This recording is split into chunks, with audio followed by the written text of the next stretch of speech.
Welcome back, deep divers. You know how we're always talking about those fascinating corners of, well, the human experience. Always. So today we're diving into something that, honestly, we all experience every day, maybe without even realizing it. It's self-talk. Oh, that inner voice. Yeah, exactly. And we found this really interesting YouTube video called Why You Should Stop Talking to Yourself, The Shocking Shift. Okay, interesting title. Right. And it actually makes this pretty bold claim. It says that silencing that inner voice, like really quieting it down, could unlock some crazy creativity. Yeah. And maybe even change how we experience life. Pretty big stuff. Wow. So it's not just about like feeling a little bit better. No, it's like a whole different way of being, potentially. Interesting. Yeah. So what do you think? I mean, it really does make you question the whole idea that our self-talk is just kind of background noise, right? Yeah, just kind of there, not really a big deal. Yeah. Just neutral. But what if it's not neutral? What if it's actually messing with us? Yeah, that's a good question. I mean, because it feels like it's us talking, right? But is it really? That's what the video is getting at. Okay, I'm intrigued. Yeah, I think it's going to be a really interesting deep dive. But before we get too deep, let's back up for a sec. How does this video actually define self-talk? Yeah, it's worth clarifying. Because we all have those thoughts running through our heads, you know? But is it always a bad? Right. So the video says that it's basically that constant stream of thoughts, that inner monologue. Sometimes it's like helpful reminders, but then sometimes it's like really not helpful commentary. No, totally. It's like having a little coach in your head. Sometimes the coach is all, you got this. And other times it's just... Yeah, just criticizing. Critiquing every move you make. Picking you apart. Yeah, like, oh, why'd you say that? Exactly. Why'd you wear that? Why'd you do that? Like, it's exhausting. Yeah, it really is. So I totally get that. I mean, sometimes my inner voice is like, go, go, go. You can do it, cheerleader mode. The hype man. Yeah. But then other times it's more like this judge just like scrutinizing everything I do. I think we all have both. Right? Totally. So the question is like, how much power do these thoughts actually have? Could they actually be shaping our reality? Well, the video makes a pretty good case for that. They use this analogy that I thought was really interesting. Okay, tell me. They say, to imagine your self-talk like a commentator. And this commentator is not just observing what you're doing, but they're also judging it, worrying about what other people are going to think and like predicting all the ways things could go wrong. Oh, so it's like they're narrating your life, but with a negative spin. Exactly. And that just brings in all this extra negativity. Right. And it can really start to affect how you act and the choices you make. Yeah, it's not just having a few negative thoughts here and there. It's like... It builds up, It's the constant chipping away at your confidence. Yeah. And the video, it goes even further and says that this can run into like a self-fulfilling prophecy. Like if you keep telling yourself that you're not good enough, you're going to act in ways that prove it true. Exactly. Wow. I mean, I've definitely experienced that, like that feeling of self-sabotage,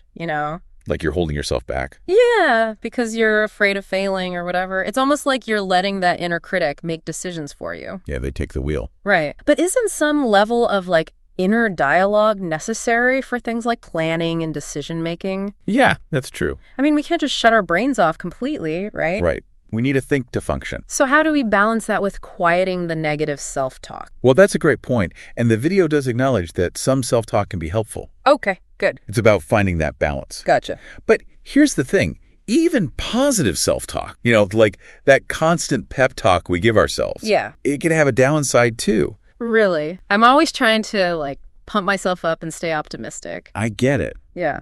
But think about it this way. If you're so focused on what's going on in your head, even if it's positive, you might miss what's happening around you. Oh, so you're so busy cheering yourself on that you're not really present in the moment. I see what you mean. It's not just the content of the thoughts, it's that they're taking us out of the experience. Yeah, exactly. That's interesting. I hadn't really thought about it that way before. It's almost like our inner voice, even when it's trying to be helpful, can become this barrier between us and the world. Yeah, it can be a wall. But why are we so hardwired for this constant self-talk anyway? I mean, what's the evolutionary point of an inner monologue that just never shuts up? Right. It's got to have some purpose. The video gives two main reasons for this. The first one is our need for control. Control. Yeah, our minds, they crave certainty, so they try to analyze every situation, predict all the outcomes, plan for every possible thing that could happen. All to feel safe. Exactly. That makes sense. Like we're trying to overthink our way out of uncertainty. But it usually just ends up stressing us out even more. Oh, yeah. Because no matter how much we plan, life throws curveballs. Always. The video basically argues that our minds operate under this illusion that if we just think hard enough, we can control everything. Yeah. But we can't. So if that need for control is one driver, What's the other one? So the second reason the video talks about is our attachment to identity. Okay, our identity. Yeah, that inner voice is always trying to define who we are. Yeah. Right? It's like weaving together stories about our past, labeling our personality, comparing us to other people. So it's not just about controlling the external world. It's about controlling our internal world, too. Like who we think we are. Exactly. And we cling to these stories, right? Thinking that they are our true identity. But the video suggests that they're not. That's what they're saying. They say these stories are just thoughts. Not actually the essence of who we are. Right. It's like we're so busy reading the book of our lives that we forget we're the ones writing it. I like that. Yeah. Okay, so if we're so attached to these stories, like how do we break free? The video's got to have a solution, right? Oh, yeah, it does. And it's a good one. It talks about the power of silence, like really quieting those thoughts. And it says that when we do that, we can connect with like our truest selves. Okay, this is where things get really interesting for me. It's like we've identified the problem of this mental noise. Right. And now we're about to find out how to fix it. Exactly. So what does the video say about silencing our inner critic? Like, what are the benefits? It's pretty amazing, actually. It talks about experiencing this deep sense of peace and clarity. And it's not like a fleeting thing, you know? It's not dependent on what's happening around you or your thought. It's just the stillness inside. That sounds incredible, like finding an oasis of calm in the middle of like, mental hurricane. Yeah, exactly. But how does it actually work? It's not like we can just flip a switch and turn off our thoughts. You're right. It's not about suppressing your thoughts completely. Okay. It's more about shifting how we relate to them. I see. And one of the key tools for that is mindfulness. Mindfulness. Everyone's talking about mindfulness these days, but I'm not sure I really get it. Yeah, it's become kind of a buzz. It is. Is it just about like being more aware of your thoughts? It's more than just awareness. It's about paying attention to the present moment without judgment. Like you're observing your thoughts and feeling, but you're not getting swept away by them. Okay, so instead of getting caught in that mental loop of worrying about the past or stressing about the future, Right. You're just acknowledging those thoughts, but not letting them control you. Exactly. Is that what it means to be present? Yeah, that's a big part of it. Okay, I'm starting to get it. So the video gives a tip, right, about how to practice this. Yeah, they say to start by focusing on your breath or the sounds around or just your physical sensation. It's about grounding yourself in the here and now. I like that. It's like shifting your attention from the internal chatter to the external world. Exactly. Bring yourself back to your senses. Anchoring yourself in what you can actually experience. Yeah. But it seems hard to maintain that focus, you know? Our minds wander so easily. Oh, they do. It definitely takes practice, but that's where meditation comes in. Meditation, okay. Yeah. Because the video talks about that. Yeah, they emphasize how powerful it can be for creating a calmer, more centered mind. I've tried meditating, but I always get frustrated because my mind just won't quiet down. That's totally normal. It is. Yeah. The point of meditation isn't to stop thinking altogether. Oh. It's more about becoming aware of those thoughts and less identified with them. So instead of seeing our thoughts as, like, facts, Right. we start to see them as just mental events, things that come and go. That makes more sense. But do you have to meditate for, like, hours to get the benefits? No, not at all. The video says that even just 10 minutes a day can make a difference. That's good to know. It's more about consistency than duration. Exactly. But what about that need for control we were talking about before? How do you silence that part of your mind that's always trying to, like, plan and analyze everything? Well, the video talks about surrender. Surrender. Yeah, it's about letting go of that need to micromanage every part of your life. And trusting that things will work out. Exactly. Even if you don't have all the answers. That's a tough one. Especially for people who are used to overthinking everything. It seems counterintuitive, you know? Just let go of control. It does go against our instinct.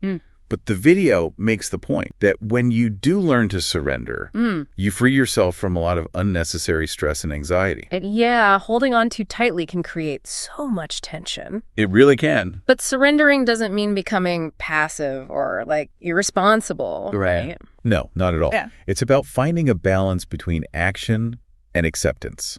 Okay, I see. Like, you can still set goals and make plans, but you do it with a more open mindset. You're flexible. Yeah, and you're more willing to adjust along the way. So it's about recognizing that we can't control everything, but we can control how we respond to what happens. Exactly. This is all really coming together. It's like we went from understanding the problem of self-talk to exploring the power of silence. Right. And now to these practical techniques for quieting the mind.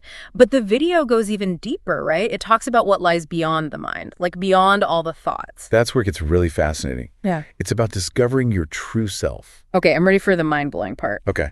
What does the video say about this true self? Is it something we have to search for, or is it already there inside us? The video says it's not something you need to achieve or attain. It's the awareness that's behind the void, like the observer of your thoughts, not the thinker. So we're not our thoughts, we're the consciousness that's experiencing those thoughts. Exactly. Wow. That's a huge shift in perspective. It is, and it's so liberating. How so? Well, because it means you don't have to believe every thought that pops into your head. You can choose which ones to engage with and which ones to just let go? Right. Oh, wow. I'm seeing how this connects to silencing the inner critic. By recognizing that you're not your thoughts, you can detach from that negative self-talk, like realize that the commentator in your head doesn't have to call the... Right. You can change the channel. Exactly. And the video says something else that I thought was really powerful. It says that we don't have to fix ourselves to be enough. Like, we're already whole and complete. As we are? Yeah, just as we are. That takes the pressure off, doesn't it? Big. We don't need to be constantly striving to be better or fit into some perfect image. Right. We can just accept ourselves, imperfections and all. But if we're not our thoughts, who are we? Right. And how do we live from that place of wholeness? Yeah, how do we actually do that? Well, the video introduces this idea of living in flow. Oh. It's a state of being where life just feels effortless, like you're guided by intuition. Living in flow. That sounds amazing. What's it actually look like, though? Is it just about going with the flow and, like, not caring about anything? No, it's not about being passive. It's about accessing a deeper level of wisdom and letting that inner knowing guide your actions. So it's not just about reacting. No, it's about being present. Yeah. Being aligned, Yeah. responding to life's cues, not trying to force things to happen according to your plan. So it's like tapping into a source of wisdom that's beyond our conscious mind, like an intuitive intelligence. Yeah, that knows the best path forward. This is all so inspiring. It's like peeling back the layers, you know? Yeah. We started with the surface level of negative self-talk and went deeper into mindfulness and surrender. And now we're at this place of living in flow. And I'm realizing that silencing your inner critic isn't just about reducing stress. It's about unlocking your true potential, living a more fulfilling life. It really is. Wow, this has been a really eye-opening deep dive. It feels like we've gone on this journey from the noisy surface of our mind. To the quiet depths. Yeah, to the quiet depths of, like, who we really are. It's a worthwhile journey, that's for sure. It is. And, you know, it's not about reaching some perfect state of silence, right? Not at all. It's more about, like, building a better relationship with your thoughts. Exactly. Finding a way to coexist peacefully. Yeah, exactly. So just to kind of recap what we've learned from this video, why you should stop talking to yourself. Right. Silencing our inner critic isn't just about, like, positive thinking or self-improvement. No, it's much deeper than that. It's a fundamental shift in how we see ourselves and the world around us. It changes everything. It really does. It's about recognizing that we are not our thoughts. Right. We are the awareness that's experiencing those thoughts. Okay. It's like we are the sky and our thoughts are the clouds passing through. Oh, I like that. Yeah. And when we connect with that deeper awareness, that's when we tap into all that good stuff, right? Exactly. The peace, the clarity, the creativity. It's all there waiting for us. It is. And we become less reactive to our thoughts and emotions. Way less. We're not controlled by that inner critic anymore. It loses its grip. Yeah. Instead of being controlled by that voice, we can choose which thoughts to pay attention to and which ones to just let go of. That's the power we have. It is powerful. This video has given me so much to think about. It's not just about changing my thoughts, it's about changing my whole relationship with thinking. But I have to admit, the idea of quieting my mind completely, it still feels a little daunting. I get it. It can feel overwhelming. It does. But remember, it's a process. It's not like you have to achieve perfect silence overnight. Oh, okay. And even small steps towards mindfulness and being present can have a big impact. So maybe it's not about striving for total silence, but about creating more space between us and our thoughts. Yeah, allowing those moments of stillness and clarity to come through. Right. To just kind of surface naturally. Exactly. It's find that balance where you can still engage with your thoughts when you need to, but you're not ruled by them. Well, as we wrap up this deep dive, is there anything else you want to leave our listeners with, like a final thought or question? I would just ask you to consider this. What would it feel like to live from a place of inner peace and clarity, guided by your intuition, not your inner critic? What possibilities could open up if you weren't constantly second-guessing yourself or worrying about what other people think? That's a really good question. It makes you imagine a whole different way of being, more in tune with who you really are. Exactly. And yeah, quieting the mind takes practice and patience. But this video makes a good case that it's worth the effort. It really is. To all our fellow deep divers out there, we encourage you to explore these ideas. Try out mindfulness, try meditation, notice that self-talk, and start questioning the stories it's telling you. You never know what you might discover. And always remember, you are not your thoughts. You're so much more than that. Thanks for joining us on this deep dive. Until next time, keep exploring, keep questioning, and keep silencing that inner critic.